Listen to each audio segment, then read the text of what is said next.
So welcome to episode number 9 of this series of today's architectural podcast.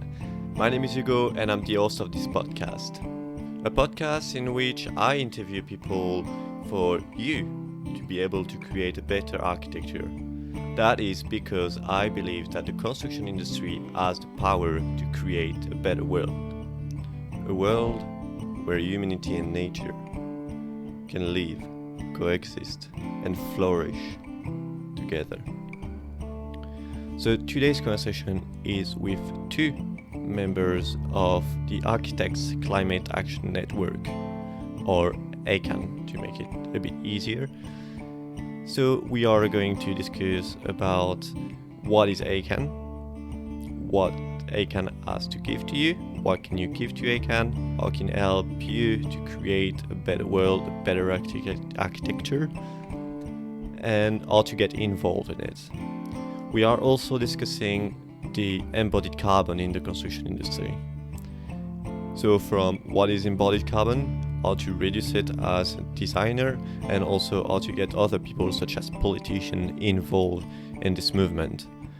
So you know the routine, grab a cup of tea, biscuit, and listen.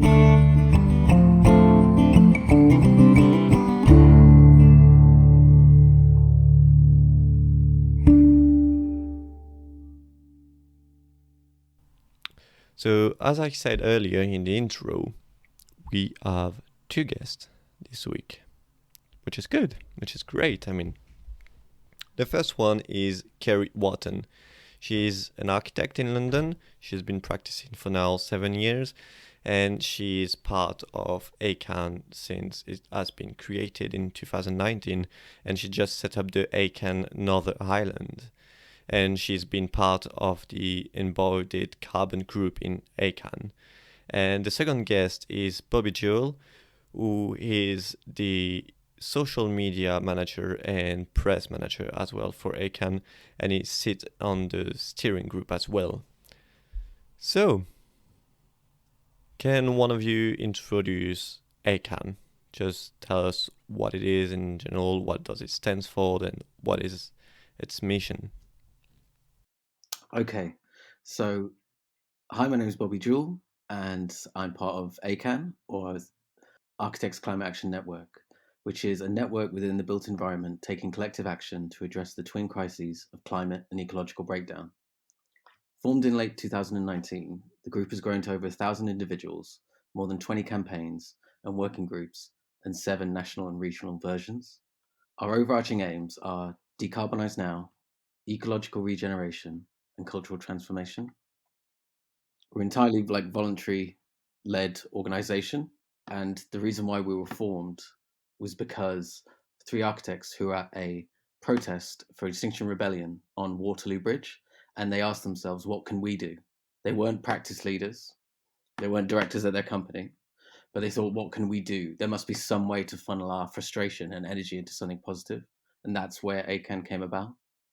Okay, great. And does ACAN happen just in England, or does it happen in the rest of the UK or even the rest of the world? Well, yeah, I mean, physically the meetings were in London to begin with, but one of the things that's come out of the pandemic is that people come to those meetings now from all over the world, and there's now groups, and there's been a group in Scotland for a long time, Northern Ireland's been set up, but also there's groups, I think, in Portugal, the Balkans, there's ACAN Nord, which I think is some Scandinavian countries. So yeah, we've had people come from the US, and yeah, it's not just a London thing at all. Okay, and you got a new one in Northern Ireland, We did. which you are in charge, Kerry. There's no in charge. I coordinate. It's a non-hierarchical organisation. So I myself and an excellent person, Niall Patrick Walsh, are the coordinators of that group. And yeah, I'd had such a good time being involved with it in London and working in London, that I felt that there was so much energy from that Northern Ireland also has great people, and actually linking them together is so powerful, and offering this space where people can communicate with each other and work to change. Northern Ireland has a different set of legislation, a different set of policy. So when we're looking at really practical things like the building regulations and planning policy, they aren't the same. They're similar to England. And again, Scotland, I think, has similar things with the ACAN Scotland group. The legislation is different. And we were struggling we wanted to tackle UK-wide issues in the Embodied Carbon group, but we need local knowledge to get involved in how does the policy work in those places and what's devolved. And so it's really wonderful to have that. And we've had a lot of engagement with local politicians, and we've had an opportunity to speak at the Northern Ireland All-Party Group on Climate Change. So that's really great to be doing that at the same time as working at a national level to try and change things in Westminster, to be also doing it in Belfast. It has been great. Yeah, amazing. And it looks like it's quite a huge organization, a huge network that you've got. So how does it work? Is there someone like in charge of everything, like around the UK, or there is like different small groups spread it a bit everywhere? Yeah, so I mean, it's all non-hierarchical, and the group is really formed by whoever's involved in it and who is in part of the network. And I think it's naturally evolved now into groups of thematic and working groups. Just to give you a sense of them now, it's things like circular economy, education, embodied carbon, which we'll touch on later, like existing buildings, carbon literacy, planning policy. We have a biodiversity group, which is called Where the Wild Things Aren't. And we're also looking at things like natural materials and professional standards. So like these are the groups that have like kind of naturally formed from the input of the network. And they're kind of like self-organizing and initiating projects. And what we do like collectively is just try and support each other and, share resources or knowledge or general support, I would say. But the main thing is always like, it's about empowering individuals, giving them some way where they can, again, funnel their energy, be heard, be listened to, and have somewhere outside of their own job. I think that's something we also got to really push too, is that ACAN is something that should not relate to your day-to-day job. Obviously, there's a huge overlap there, and there's like a sense that being involved in ACAN does actually like influence that, but I won't comment on that too much. Maybe Kerry, you could jump in on that. But it's the idea is like it's empowering individuals through collective action. Okay, great. And the name ACAN stands for Architects Climate Action Network. Do we need to be an architect to get involved in this movement, to be empowered, as you said? Yeah, and that's it. It's like it's not just for architects too. Like I'm not an architect. Like my job is like I'm a press and communications like freelance consultant, and so with them, I was like I can't really help out with any kind of knowledge, but I can help you out with say messaging and writing press releases and get in contact with press. Because like I think the press engagement has been fantastic with ACAN because it shows that people care. Like certainly journalists like Will Hurst at Architects Journal has been super supportive a lot of our campaigns. For example, like working with him on his Retro First campaign, as well as like bigger ones like Oliver Wainwright at The Guardian. That's what I feel I could contribute to with ACAN, and it was a case of like everyone's welcome, everyone can play a part and contribute to ACAN. So that was my contribution kind of thing. But there's myriad ways and like so many groups and like way that people interact and engage with it. So what does ACAN do to interact and engage with other people? How can we interact and engage with other people through ACAN? The way ACAN started after 2019 was like the main way we kind of gathered momentum and got interest was through events, putting on events like having key speakers to talk, and then using that time after the like main say keynote speakers is to like engage people in working groups. And that's kind of like how we formed these like main groups that exist now, is from literally just getting a bunch of people in a room together, huddled around, and using tools like active listening and facilitation training to like really make sure that every voice was heard as best possible. Fortunately, been able to continue those during lockdown online. And also like a lot of our work is done through WhatsApp, which has been an amazing lifeline during lockdown too. and just having that kind of like support, just for like maybe for everything, covering from day-to-day issues to having a place to rant and vent your frustrations and anxieties about climate issues, because this is something that's really important. Like all the science is there supporting it, and we really do need to make this radical change. I mean, I think the network itself is really powerful. If I could just jump in, and whenever I was sort of 2018, after the IPCC report came out telling us how little time we had to kind of end emissions and the state of the climate and ecological emergency, and everyone in practice was sort of asking themselves these questions, and how do we change and how do we make a difference as architects? And then when ACAN launched at the end of 2019, we'd been trying to work those things out on our own, I think, in small practices. And suddenly we had this whole network of people just in WhatsApp groups and at events that you could chat to.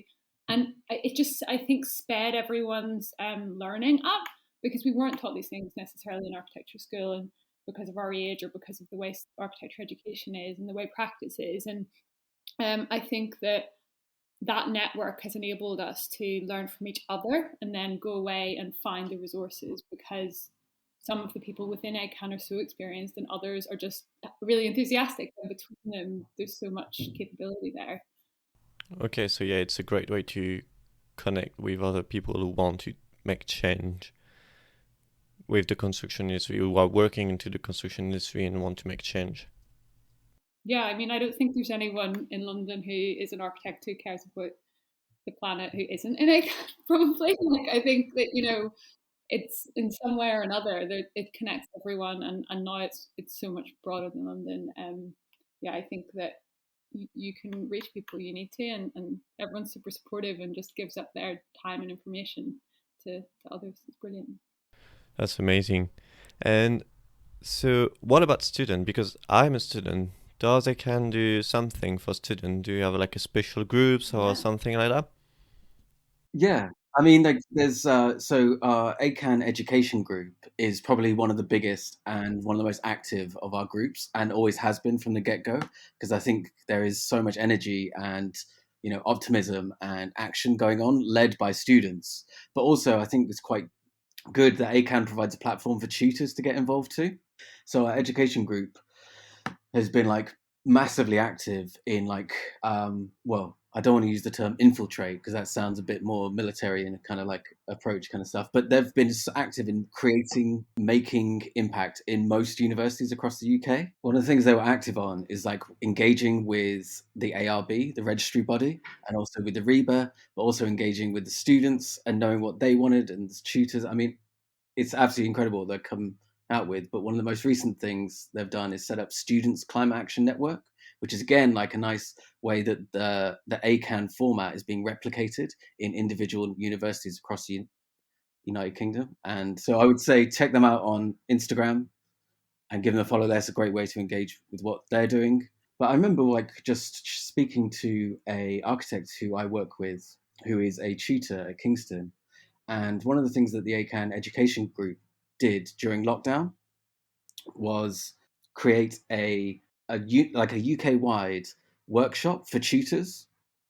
And the idea was like tutors from across the UK got to talk to each other about climate and sustainability and green practices, and bringing that into university. And it was facilitated by the ACAN Education Group team. You had various breakout rooms, and like it was actually challenging people to change how they teach, change how they think about teaching, and change those approaches. And one of the feedback I got from that architect I worked with, who's also a tutor, was saying that he's never had that opportunity before to speak and engage with other tutors. And I think that's what great, because again, it's ACAN creating this open, inclusive platform for everyone to have like a open, inclusive conversation about this stuff, because it needs changing. And like what's brilliant is like there's willpower from the students and agency from education too. Yeah, and I think also the education group has been so fantastic, but I think it's also really important to note that if you're a student, you can get involved in any part of ACAN and you can be of value. So, I mean, within ACAN, there are people of all different stages of their career. There are people who are not architects at all. And within those groups, as a student, if you really care about embodied carbon or the circular economy or natural materials, is one of excellent new groups that's just started, you can get involved in that. And there may be things you can learn from the people who may be more experienced in those areas. But there are loads of things that you can do that maybe you have time to do some like graphics for a campaign within that group, or you can help spread the message, or you can help with social media. And there's loads of other. If you're a student, you don't have to just be in the education group. You probably want to be in both, but there's no limit to what you can get involved with. And certainly, it's good to be thinking about what you're going to be doing after you graduate, and it puts you in just such a good position to know all these people and to kind of learn through doing. That's brilliant. That's amazing. That's definitely something I would love to be involved, and I will be involved in the really close future. So let's move on embodied carbon, because you guys you have a huge campaign on embodied carbon, and that's something that it's quite big in the construction industry. It's quite new as well. Like, people start to be more and more aware of embodied carbon. There is more people talking about it. There is new tools to calculate it. So can you just tell us, like, to start, what is embodied carbon? Just a broad definition. Yeah, it's definitely it seems to, in my experience, to be a newer conversation in the UK, but other countries are way ahead of the UK. It's important to remember that in Scandinavia and also in France and some parts of North America have already been looking at this for a longer time. But essentially, it's just the carbon footprint of construction. So embodied carbon is all the greenhouse gas emissions caused by the construction of buildings and infrastructure. And at a national UK level, that's unregulated, which is, and it's the majority of emissions that come from your average building. Can be up to 70% of a building's emissions in its lifetime, and it's about 10% of the UK's overall carbon footprint. About 11% of the global emissions of everything are just the embodied carbon of construction. So it's a huge thing, which is really daunting, but it's also quite exciting because we have the power to improve that. Yeah, I agree. That's a huge thing. And as you said, we have the power to empower that. So what does ACAN do to solve this issue? So the ACAN Embodied Carbon Group has written a report called The Carbon Footprint of Construction, and it's part of a campaign to introduce national policy within the building regulations and national planning policy to regulate and then reduce embodied carbon. But essentially, almost all the groups within ACAN are doing something to reduce embodied carbon, be it promoting the circular economy, trying to change professional standards, looking at planning policy, and also just supporting and empowering architects within their own practice to learn how to measure embodied carbon and the tools available for that, and also just have access to that information and it to be a more commonplace thing that we're all doing in practice, even though the regulation isn't fully there yet to require us to do it. Doesn't mean we can't just start doing it. So ACAN's helping with that too. But just like raising awareness of the issue too. I think that was, we got quite very strong press engagement for that. And one of the recurring quotes that was taken from that report about how embodied carbon was such a blind spot in everyone's understanding of the overall climate crisis. And I think it's something that as an industry we do need to face up to and be more aware of and act on.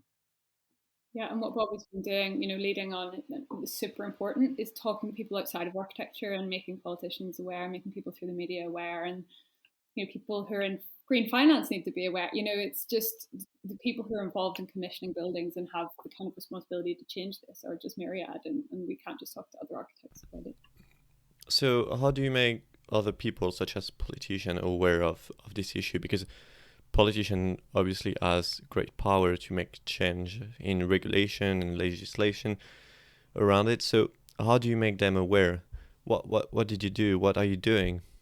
Yeah, we've written to politicians and policymakers. We've also responded to, there's often public consultation. So at the start of 2020, there was public consultation on the building regulations related to energy. So within that, we raised the issue of embodied carbon, even though that wasn't really what they were consulting on. And that's actually now there's an inquiry overall into energy and construction, and and we are responding to that. So when there is an opportunity to engage that government are inviting people to engage with, we are making sure that we make a lot of noise about it. And yeah, like I say, we spoke at the all-party group in Northern Ireland, so that was lots of different ministers there. So and local government as well. The London plan is already asking people to certain projects to measure this. So it's not just on a national level; it's at a local authority level too. It's something that, by being a collective, has allowed us to, I think, make much more headway with politicians than if we'd acted as individuals. For example, we invited Sian Berry, leader of the Green Party and the most recent London mayoral candidate, to speak at an ACAN event. And I think that's a great icebreaker for getting in touch with politicians and getting them to know about ACAN and what we do there, and know that we're just not just trying to, that it's more than just an email to inbox kind of thing, that it's something where they get to know us as individuals and what we're about. And it's amazing how receptive people are to that. Emma Dent Coad, a Labour politician, as well, spoke at an open event that we put on. The resources that ACAN collectively put together has been really great for engaging with your own politicians in your own borough. For example, I had some very good conversations about safe structural timber and the Part L regulations with my local MP, Stella Creasy, of the London Borough of Waltham Forest. And it was because ACAN helped to write the text that I then had a template to send to her. I didn't have to spend my own time writing an email, composing it, thinking whether this is the right thing, worrying about whether I should get in touch. I think by knowing that other people are doing it similarly empowers you to think that your own actions are valid. And it's just as valuable to get in touch with your MP or engage politicians in that. And for the most part, it's been very positive and very receptive. Yeah, and I think that when we speak to politicians, one of our greatest allies in Northern Ireland has been Rachel Wood, who's an MLA for the Green Party in the Northern Ireland Assembly. And she's interested in carbon construction and she's interested in operational energy. And I sent over the report that was written by the Embodied Carbon group, and that was sort of our way in with her. But equally, we're presenting. We are professionals who are used to within projects dealing with budgets and finance and complex social issues and commercial issues, and we're doing this for the environment, and we live in the environment, and we need climate change to not be as bad as it's heading for. But ultimately, there are so many co-benefits of this that are financial for governments and local authorities. You can be looking at health benefits as well within society. You can help in loads of ways at project level and at kind of state level. There are socio-economic benefits, and we are making sure that we share those too, because that's a practical thing that politicians need to respond to as well. So we're just helping them understand this isn't just you need to spend loads of money on building better buildings. We're saying, look, there are benefits to you to doing this that aren't just about the environment and about carbon. Although that's our main interest, it's not the only. Yeah, and that's what's great with ACAN too, because as a network we can be very flexible in terms of our tone and what we want out of people and what we're saying and communicating. I think when we started, we made quite a lot of noise around, say, campaigns with open letters to Foster and Partners about airport schemes they were building, as well as making noise with direct action protests outside the Home Office. But also, so we've got that pedigree as noisemakers too, and we're not afraid to do that. And I think by being a network, we kind of allow ourselves to have that freedom, but we're also competent and skilled and knowledgeable enough to be policymakers. And I think that was a great example of that is the Embodied Carbon campaign, because a lot of that research that has been put out there is not really collated anywhere else. So, for example, let's say I want to get in touch with my MP in Edinburgh to talk about the embodied carbon issue that we have in the construction industry. Where can I find all the information, all the facts that I need to make my point?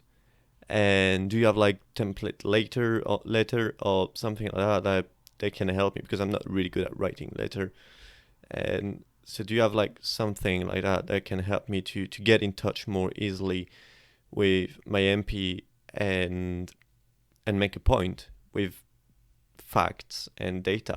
Yeah, so like if you take the Embodied Carbon campaign, for instance, there's a page within the website called Regulate Embodied Carbon, and within that page, the Embodied Carbon group, I mean, the amazing people who've done the majority of that work, there's a number of them, but definitely like Seb Lomas and Joe Giddings and Rachel Owens and Sophia. There's just so many people who've done like so many hours and like so much time over years, and they've put together these long reports, but they've also put together short documents that you can send, and it's all downloadable. There's template letters to MPs, there's petitions that you can sign that we will then be sending on. And so for each campaign we tend to put together that set of information. A good thing to do also is to sign up to our newsletter, because we'll make people aware of that in practice. So yeah, you can get access to the information that way, but also just get involved, and then you'll know. Okay, great. So, and if let's say our MPs just they don't care about it, and government doesn't change anything. So, as an architect, architectural technologist, or designer, whatever, what can we do to reduce embodied carbon? Yeah. So yeah, for sure, the first thing that we should always do is don't demolish if you can. What is there already? What can we use? There's a retrofit first campaign that's been run by Architects Journal, and ACAN's been involved in that. But it really should be the case that you're looking at what you have, and in terms of both the building and the materials that you can reuse. So definitely start there. And if you have to use some new materials, you can be looking at ones that result out of the circular economy. Are they kind of made from waste materials, so we're not sort of exploiting natural resources? And most certainly we should be looking at low carbon materials, so looking at things like timber or other bio-based materials over things like metals and concrete, and not using too much glass and things. And then, once you're kind of in a project, you can be measuring embodied carbon from the very onset. And there's loads of free tools available that range from very simple spreadsheets that, you don't need to have any kind of knowledge or specialist software to use, that you can use right from day one. And they can help you understand where is all the embodied carbon coming from in your project. And then at every project stage, you should be trying to reduce that. And then there's also like much more advanced tools that plug into your Revit model and things, some that are free, some that you pay for. Just be avoiding those high carbon materials as a rule. Those bio-based materials are also generally better for human health, indoor air quality, as well as ecology. And a really important one is just not to design a requirement for high carbon materials. Like, don't put a building in for planning that's got a big concrete facade or a big aluminium facade. Like, just don't make buildings like that anymore. There's lots of really interesting ways to make architecture that don't rely upon you using something that's very carbon intensive. So yeah, you want to kind of familiarize yourself with how to do that, and just not be designing crazy shapes, just very simple building. It's like pretty fundamental stuff, but don't put yourself in a situation where you need to use a lot of carbon, I would say, is a good one. And do you think that we need to completely rethink the way we design, like start from scratch again? Yeah, I think in some ways it's all.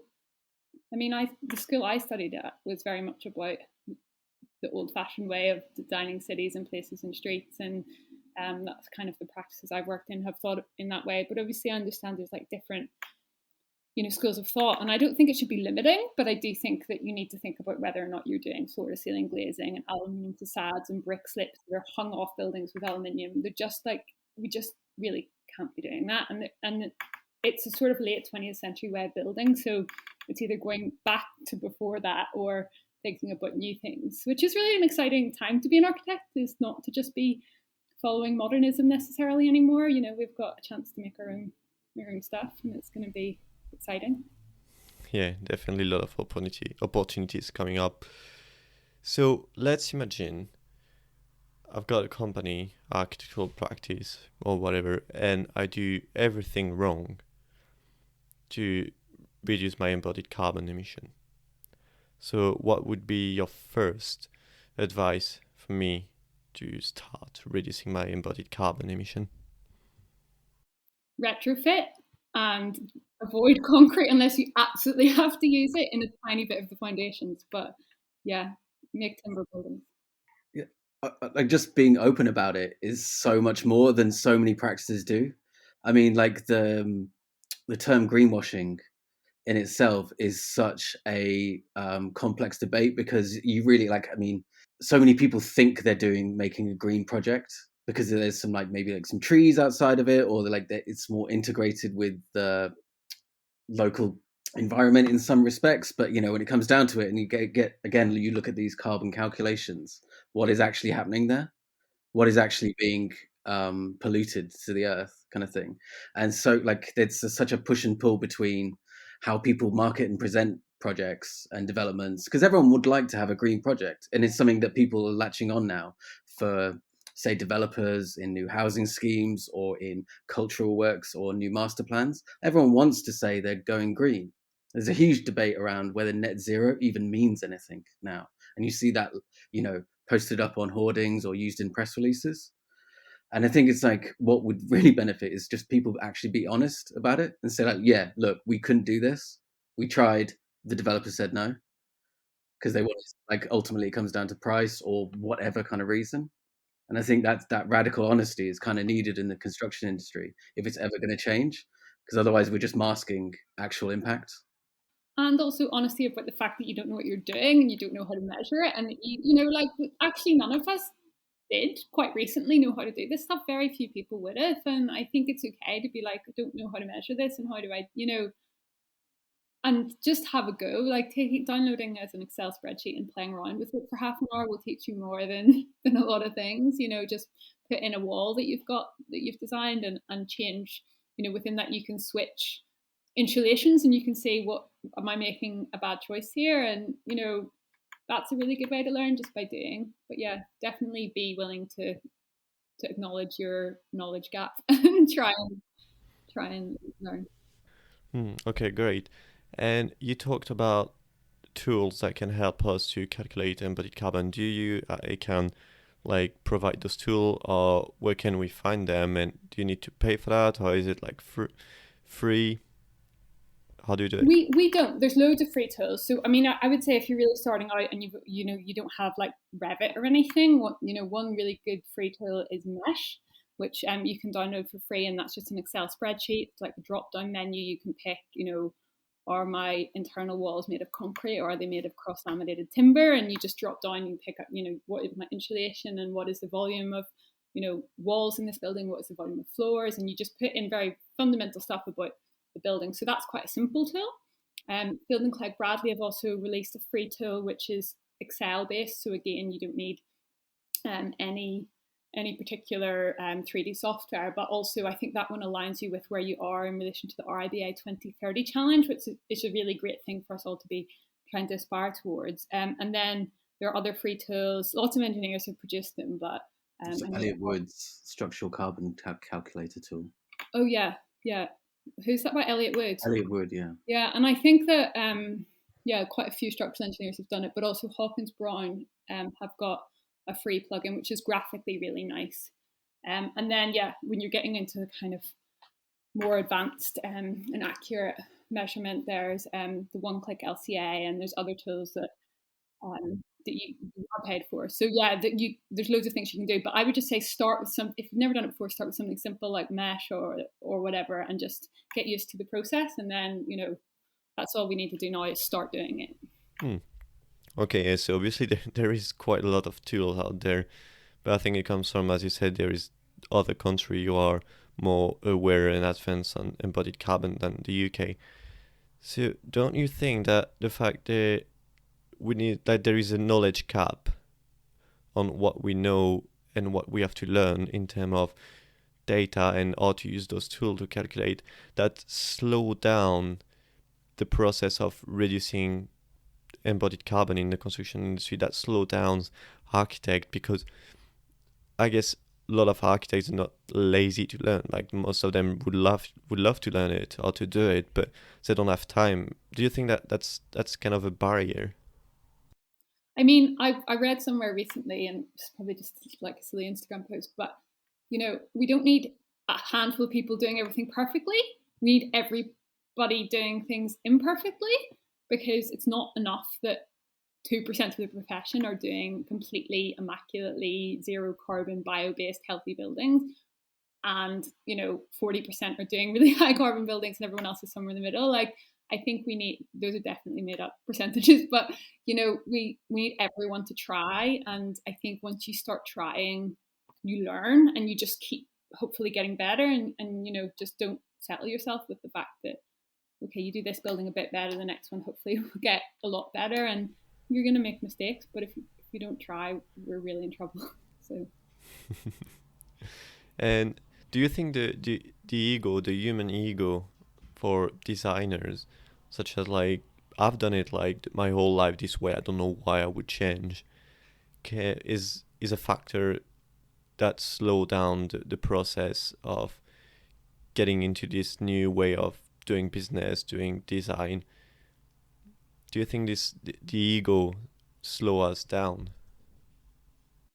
Well, I mean, my experience in practice is, I mean, the practice that I worked for until recently, the head of the practice was always kind of, listens to people at other levels and doesn't sort of, people have different, value to bring and at different stages in their career. And I think if you're willing to listen to maybe the younger, they're not always the younger, but maybe the younger people in your practice are coming in and sort of banging on the door and saying we need to just change,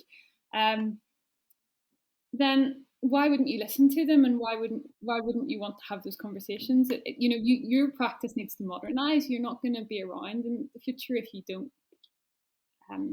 If regulation changes and you can't do this stuff, you're not in a good position either. So you should start the process now. I mean, it's a fun one. The generational framing of the debate is a fun one, and it's certainly something that is very evident when you looked at, say, our open letter to Foster and Partners last year, where it very much was like one of the world's biggest and most famous and prolific architects of like the 20th century, basically just saying, yeah, I don't agree with the green practices that we were trying to promote, and like certainly like a moratorium on airport design and expansion was something they weren't interested in too. But as Kerry's saying, like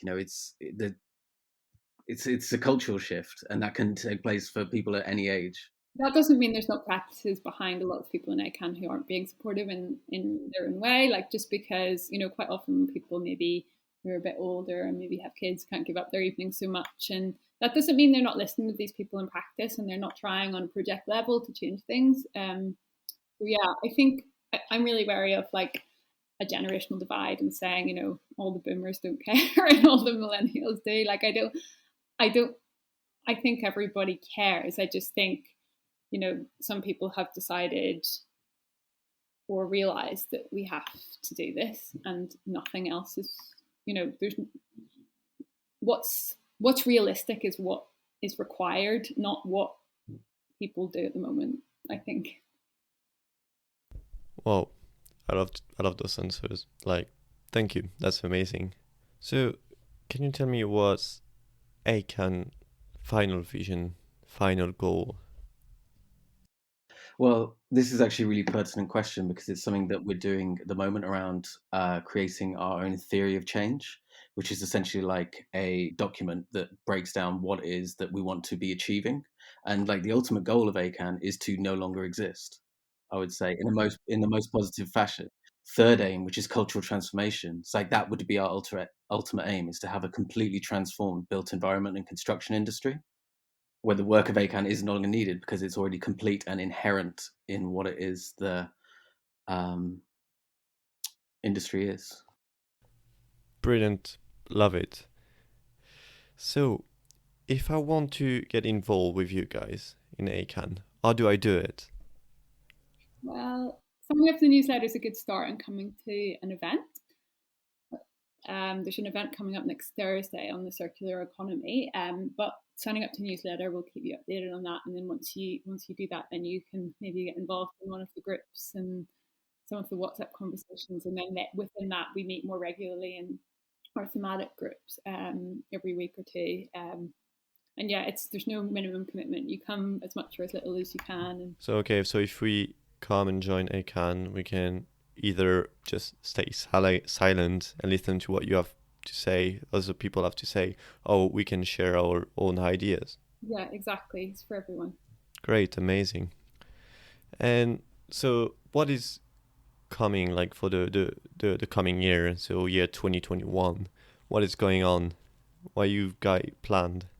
I'd say one of the big things we're planning is our engagement at COP26 up in Glasgow at the end of the year.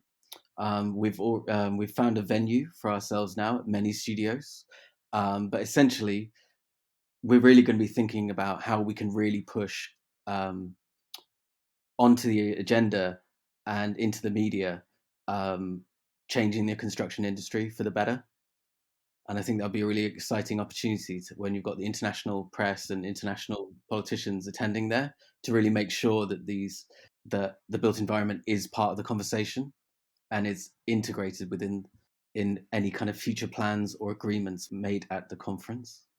And and I would say, just check our website, as Kerry said, sign up to the newsletter, check us out on Instagram and Twitter and also LinkedIn, and get in touch with us. I'd say some of the best conversations and impact we have is by just people getting in touch with us and starting their own group and being self-initiated through that. No, I agree. And just don't feel like you need any prior knowledge or loads of free time or almost any free time. I don't think it precludes you. It's better to just be in the network, come to an event, and if you want to get involved in a group, you can just kind of be in that and you can kind of get a feeling for what it's about, and you might find, oh, this is actually something I do know about, or that I want to try and help with, or I know someone who is the right person for these people to speak to. So I think, don't be put off by the scale. And I think, particularly the Embodied Carbon report that the amazing people in that group have put together, it's so professional, it's so technical, it's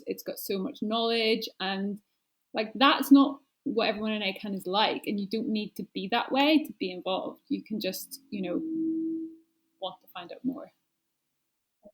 I would say as well, I think it's important to acknowledge that if you've kind of been paying attention, the climate and ecological emergency is something I think people have to grieve.